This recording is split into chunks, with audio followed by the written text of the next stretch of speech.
Hey guys, what's up? It is Ripe again, back with more Neighbors from Hell stories. If you enjoy these stories, please let me know in the comments and don't forget to subscribe to the channel if you are new around here. Without any further ado, let's dive right into the stories. And the first one is titled, Wake Me Up All Hours of the Night, Enjoy Finding a New Place to Live. I live in a 4-unit apartment building on the ground floor with my significant other. We have lived here for 3 years. When we moved in, our upstairs neighbor was a flight attendant who was rarely home, totally ideal. She moved out and the new tenants could be loud at times, but never much and never late. They moved out after a year. Our story begins with their replacements. A couple roughly our ages, late 20s/early 30s, move in. The first few days were pretty loud, but we assumed they wanted to get everything in soon, even if it meant doing so late at night, getting set up, etc. A couple of weeks passed, but the noises never really stopped. Slamming doors at 11 PM, having loud squeaky intercourse at midnight, screaming fights and then make-up intercourse, etc. My significant other is possibly the world's heaviest sleeper. I have a hard time waking him up for anything. SO was also lucky enough to travel for work at this time, so he did not deal with most of it. When he was home though, it woke him up. Roughly 15 days after moving in, they wake us up at midnight fighting. It quiets down, we go back to sleep, and then we get woken up at 4 AM to more fighting. My significant other goes up and knocks on the door. He gives a gentle, "Hey guys, sorry to come up, but we have to work in the morning and cannot be getting woken up like this." The guy apologizes. The girl has the glassy-eyed stare/sway of someone drinking or taking something, and the whole time her partner is apologizing is slurring that her partner is an a-hole. SO comes back downstairs. An hour later, one of the loud couple calls the cops. They ask for our statements, if we heard anything, what we heard, and that's that. They quiet down for maybe a week and then the nightly intercourse starts again, waking us up at midnight, 2, 4, sometimes multiple times a night. So, not wanting to be too over the top, we write a note. The general gist being, hey, noise ordinance is 10 PM to 7 AM, you have woken us up quite a few times slamming doors or having adult activities. We would appreciate if you keep it down during these hours.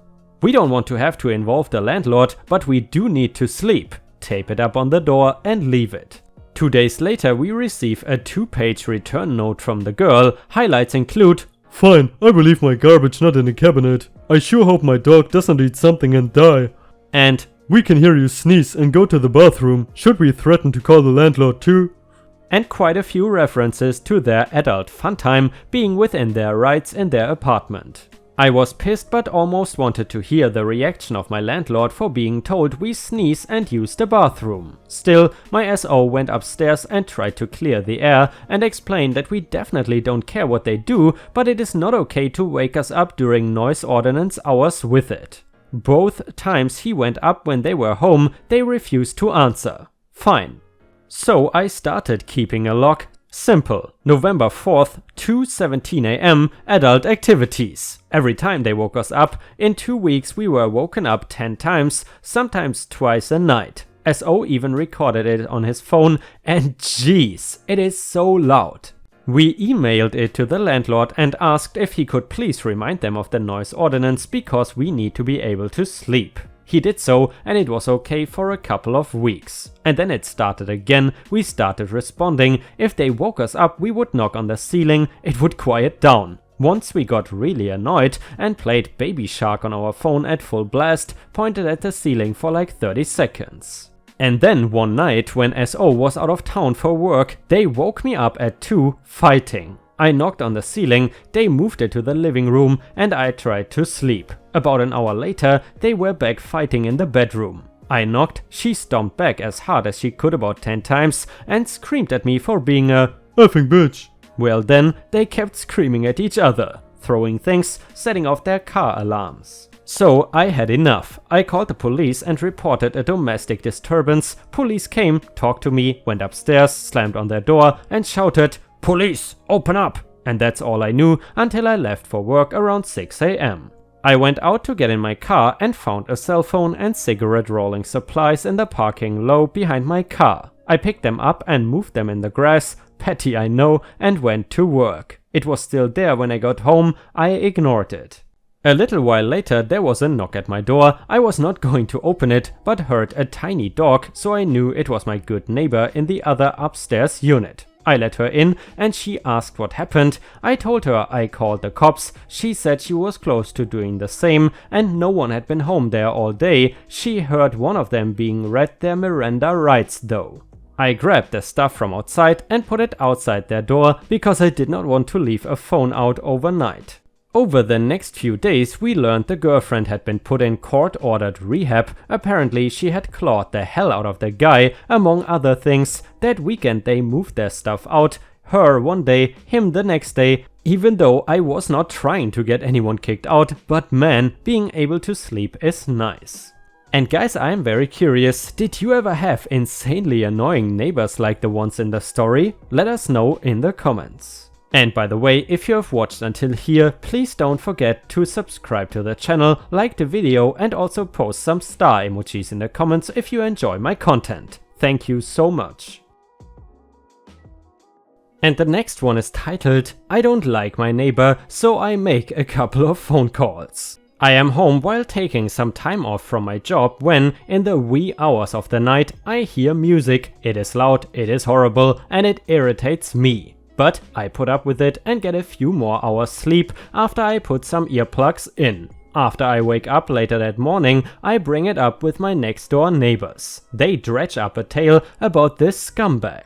We shall call him Dennis. He moved into my neighborhood several months ago. When he moved in, he was the nicest guy, outgoing, social, talking to everybody in sight. That lasted about a week, relevant, and then he defaulted to what seems like his normal behavior. He blasts bad music that penetrates my apartment 50 meters away, most often when the sun goes down and right before it comes up, and the hours in between just to round it off. He has a car and 2 motorcycles parked on the street collecting dirt. Neighbors assume they are non-functional because they have not been moved in 3 months and no one has ever seen them being used. No one can confirm that they were actually driven to their current resting place when he moved in. He has 2 dogs on choke chains. He beats them more often than he feeds them. The next door neighbors can hear the yelping. I have been told that these dogs have caused injury to at least 1 person, if not more. He has people going in and out of his place at all hours, not a problem. The problem is that about half the time, the people who drop by are staggeringly drunk or obnoxious, or both. Dennis himself is a mean drunk, and both neighbors and passers-by have been subjected to his invective on a regular basis. Neighbors have put in multiple complaints, but visits by local government officials to keep the noise down are met with compliance for a few days, and then it is back to whatever he was up to before. Everybody within hearing distance hates him with a passion, but no one says a word to his face. Dennis has never said it outright, and no one has found proof, but everyone suspects he is an entrepreneur of controlled substances. And no one wants to point the finger because he knows who his neighbors are. Told you it was relevant. No way, nobody deals in my neighborhood.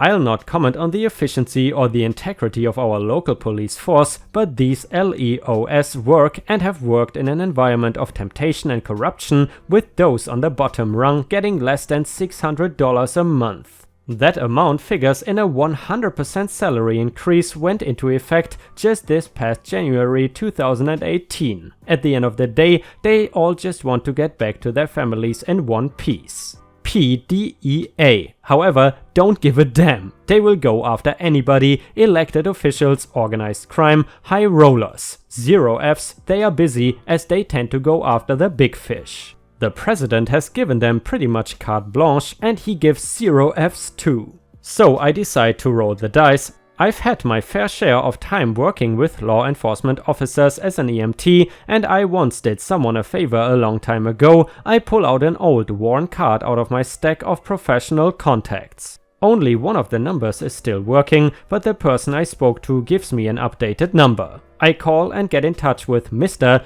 PDL. He's no longer with PDEA, but he knows someone who still is. We talk for about 30 minutes and then he asks all kinds of questions. When he is satisfied, he tells me he cannot promise anything, then hangs up. Honestly, I don't expect much either. 2 weeks later, I wake up and go on my daily walk to buy some fresh bread down the street when the cute girl working there tells me the cops were all over the place early that morning, just when they were putting in the first batch of yummy in the ovens. I don't make the connection and ask her out again, and she turns me down again. It is now a running joke between us and buy my bread. The following day, next door neighbor knocks on my door and asks whether or not I knew Dennis had been arrested. I shrug and say, nope, can't say I know anything about that. The house stayed empty for a while after, but I just saw a new family moving in today, which reminded me of the entire thing. Honestly, I don't know whether or not my phone call had anything to do with Dennis' arrest, and I'm not about to call anybody in LE up to ask them. I may not have put up with Dennis' douchebaggery for any length of time, but my neighbors certainly have. So I will leave it up to the sub to judge on merit whether this constitutes actual revenge or not, because I may or may not have called a drug raid on my neighbor because I and my other neighbors wanted a peaceful night's sleep. And the next one is titled Neighbor's Noise Travels Up 5 Floors, and it was posted by user Peachy Pumpkin Skinny on our own subreddit r/ripestories. And by the way, if you want, you can post your own stories there, and there is a chance that I will read them in a video. Constant noise from neighbors can drive you crazy until the desperation to make it stop can almost make you turn into a bad neighbor yourself. One place I lived in Toronto was one of 3 apartment buildings nestled together in a complex. Bad, bad, bad. As well as ordinary people living there, the building were known to harbor very bad people, murderers and bank robbers. Pee in the elevator, blood trails from stabbings in the halls, the rear entrance to the building was always guarded by a gang member on each side, guns at their hips, so if someone wanted to make noise, they were just going to do it, they did not care. I lived on the 19th floor, and one night the music from the neighbors below was so loud that the dishes were jumping in my cupboard. It was 3 in the morning, so I went downstairs to find out which apartment it was. It was not an apartment on the 18th floor, so I went down another flight of stairs. It was not on the 17th floor, nor on the 16th, nor on the 15th. Finally, I found the place the music was coming from as I opened the stairwell door to the 14th floor. It was the apartment directly below me, 5 floors down. The door was open and the apartment was full of people. There were people lining the hall near it. I went upstairs and called the police. They got my name and address. "It is 5 floors below you?" the officer on the phone exclaimed. "It sounds like it's in the same apartment." The police told me to get the security guard for the building to break it up. I found the guard and he told me that he had gone there twice with his drug-sniffing dog to break it up, and they told him to get lost. So I called the police back and relayed this information. The police went to the apartment, the music stopped, it started up again 15 minutes later, so the cops went back. The music did not come back on. I later heard that while the cops were there, someone had threatened the officers with a gun that had changed the situation, drugs were found, and it basically turned into a much bigger thing than a noise complaint. People were arrested. I believe that the tenant who was hosting the party moved out about a month later. And guys, I'm curious, did you ever make a neighbor move out for one reason or another? Share the story with us if you have one. And in addition, I gotta say, the neighborhood OP lives in definitely does not sound safe. Have you ever lived in an unsafe neighborhood? Let us know in the comments. The next one is titled Loud Neighbor Gets Silenced. When I started my sophomore year in college over 2 decades ago, the guy who moved into the dorm next to me was just a stereotypical meathead jock who was kinda overweight. And it turns out he was a bad neighbor. 2 things about these dorm rooms. First, the walls were rather thin. Not only did I hear every decibel of his loud music and TV, but one night he brought some girls home with him for some fun. The whole time I'm thinking to myself, unless she lost a bet, she was not going to be happy until the check cleared. The room on the other side of the wall from my bedroom was his bedroom, and for that encounter I could see the wall bowing in and out. It still makes me shudder. The rooms had drop ceilings like offices with cubicles built by the lowest bidder. This will come into play later. Anyway, a few days into fall semester that year, I discovered this guy had a habit of blasting his TV at full volume from 11 PM to 1 AM. Since I had to be up before 7 AM 4 times a week, this was not okay by me. Despite my complaints to the ineffectual RA, nothing happened. At first I decided to counter this by putting a couple large speakers against the bedroom wall and blasting songs like Just One Fix by Ministry every morning beginning at 6 AM. Somehow he did not ever confront me or change his TV habits, he just continued his late night noise pollution. One afternoon I decided to investigate what was above the drop ceiling in my bedroom. After moving a few tiles I saw the coax cables for every dorm on this floor, and they were labeled with the room numbers on little tabs every 4 feet. Jackpot. Also, I would like to note that I had a part-time job at Radio Shack at this time, pretty sweet gig for a few reasons, so I finagled a couple tools, a coax cable stripper and crimping tool, and got a couple cable connectors and a female to female adapter to connect 2 cables together. So I went home, cut the cable for my neighbor's room, stripped each end and crimped on new cable connectors. Then I connected these together with the FF adapter. And then I waited until later that night. Like clockwork, the TV was at full volume. I stood up on my bed and slowly unscrewed one of the connectors, just enough to cut off the signal to his room. The sound of loud static became the most satisfying thing I ever heard. It was then followed by "What the F?" on the other side of the wall, and then a lot of shouting, swearing and banging on the innocent TV set.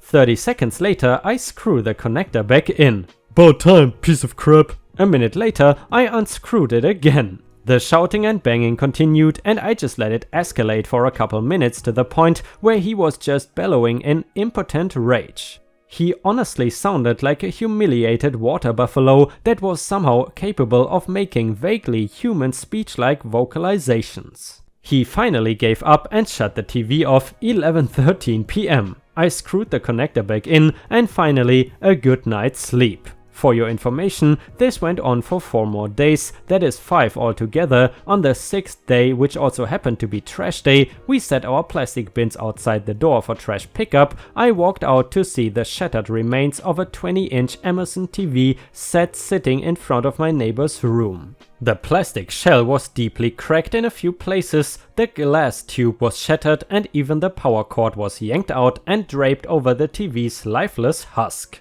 I chuckled, and then I stood over the TV and bowed my head in a moment of solemn reflection. Farewell, Amazon TV, you had to be sacrificed in the name of sanity and peace and quiet. Wherever you end up, I hope you will be in a better place. And guys, please let me know in the comments if I should continue with these neighbor stories, because actually it is quite fun to read them, because I can take them from different subreddits such as Pro Revenge, Petty Revenge and even others.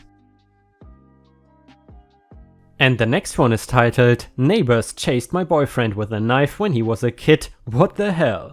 Okay, so my boyfriend told me this story the other day and I could not stop laughing about it. When he was about 7 or 8, he was running around in his cul-de-sac with a few of his friends, ding-dong ditching houses, you know, as kids do. Well, most of the neighbors would just yell at them or laugh or jokingly chase them and then get a Capri Sun or some stuff.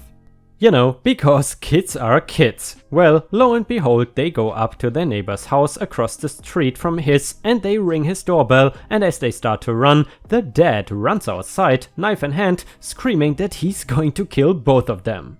He caught up to them both right as his mom came outside. She grabbed both boys, socked him in the face as hard as she could and screamed, "What the F is wrong with you effing psycho?" and slammed the door. To this day, that neighbor does not bother them. He does not even look at my boyfriend. He's taller and stronger than that a-hole now, and he is terrified to even walk on their side of the street. Serves him right, right? Some people are absolutely insane. And the next one is titled "Spray Painting Drama," posted by user Stacy Rose on our own subreddit. So during this whole pandemic I decided to do some yard work and get my garden ready. Part of doing my yard work requires me to spray paint my wooden spool that I use as a table outside to match my lawn furniture. I went to the store and bought some cans of spray paint to match my chairs and I got to work. I was outside for about 20 minutes spray painting with no issue at all until this happened. My neighbor across the street came storming over and demanded that I stop spray painting. I just looked at him and said, "No, get off my property," and continued to spray paint. He started yelling at me and telling me how the fumes were getting to him and I just laughed. Then he demanded that I go inside and spray paint and I again said, "No, please get off my property." And I was a little more harsh this time. I continued to spray paint. He started screaming really loud and told me if I don't stop spray painting, he will call the police on me, so I looked up and smiled and said, "Go ahead." He did just that. He was on his cell phone complaining to the dispatcher and he put it on speaker because he thought he was gonna get me in trouble. I heard this lady's voice say, "So let me get this straight, sir. You want to file a complaint against your neighbor across the street because she is spray painting outside?" He looked smug and said, "Yes." And then she said, "Sir, she has every right to spray paint outside on her own property. Why are you there?" And his look changed a little and he said, "Well, the fumes are making me sick." So I spoke up and said, "Ma'am, I have told him to leave my property. Could you send an officer? Because he's refusing to leave." And threatened that he would call the police on me if I did not stop spray painting, so I told him to go ahead.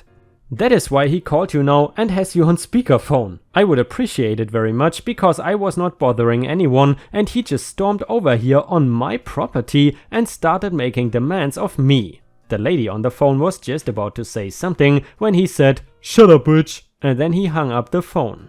He stayed in my yard screaming at me, but soon, more like 10 minutes later, a police car pulled up. He saw them and started to panic. I waved at the police officer in the car as he got out. He walked towards us and addressed my neighbor.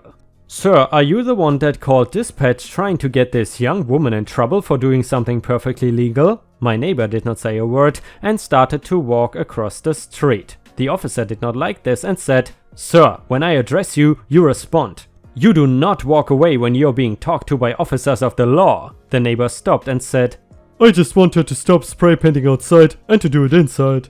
The officer raised his eyebrow and said, "Sir, why should she go inside to spray paint? It is safer for her to spray paint outside than it is inside. What does her spray painting have to do with you?" My neighbor said, "Well, the fumes are getting to me." And the officer chuckled a little and said, "Well, I highly doubt that. You took it upon yourself to come over here on her property to harass her for doing something on her own property. Do you not see how what you are doing is the wrong thing? Are we gonna have a problem here, sir? Calling an emergency line for something that is not an emergency is a waste of resources and it can get you in more trouble than you think. Now I'm gonna give you a warning. Leave this young woman alone, get off her property and mind your own business. If you don't go to your own property right now and impose more problems, I have no problem giving you a citation right here, right now. Do I make myself clear?" My neighbor looked stunned, then looked down at the ground and said quietly, "Yes, sir," and headed across the street. I was just standing there this whole time with a smile on my face when the officer turned towards me and said, "Ma'am, if he gives you any more problems, please don't hesitate to call us. By the way, that spool looks great, but I think you're gonna need another coat of paint on it." I smiled and said, "Yeah, well, I only just begun to start painting when he stormed over here.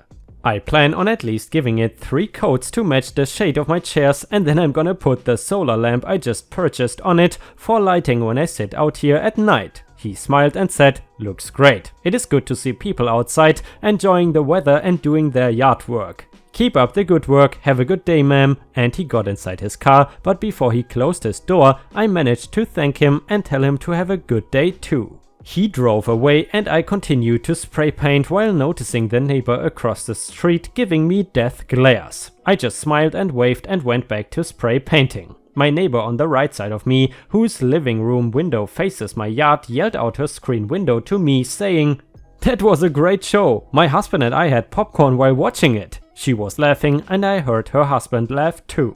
Then she said, "If I leave money in the box outside my porch, would you mind spray painting my table too? I like that shade you are using."